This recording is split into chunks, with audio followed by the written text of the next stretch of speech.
Formalin মুক্ত টাটকা ফল কে না খেতে চায়, কিন্তু সেটা তো এত সহজে পাওয়া যায় না, অনেক কষ্ট করতে হয়। চলে আসলাম সেই ছোট্টবেলায়। এখানে সাইদ স্যারের ছোটবেলার মতো ফল কোড়ানোর দৃশ্যটা ভালোই লাগতেছিল।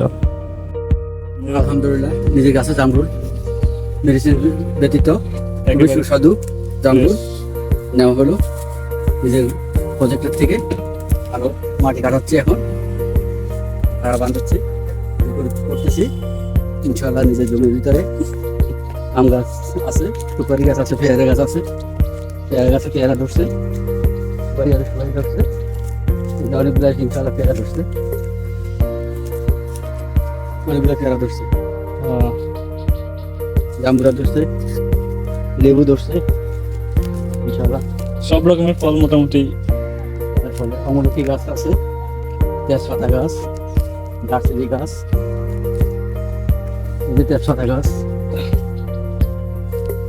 তেজপাতা গাছ, এটাও তো মাছ আছে না?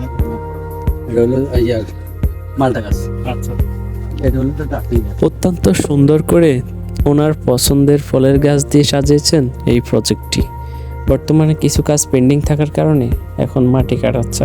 প্রজেক্টটির কথা স্যারের মুখে অনেকবার শুনেছি, কিন্তু সময় স্বল্পতার কারণে দেখার সুযোগ হয়নি। তাই এবার ছুটিতে গিয়ে একদিন সময় নিয়ে চলে আসলাম। খুব ভালো লাগলো দেখে, অনেক সুন্দর করে সাজিয়েছে। এই ধরনের প্রজেক্টগুলো আমাদেরকে আর্থিকভাবে সুবিধা দেওয়ার পাশাপাশি রক্ষা করছে পরিবেশের ভারসাম্য ও প্রাকৃতিক সৌন্দর্য।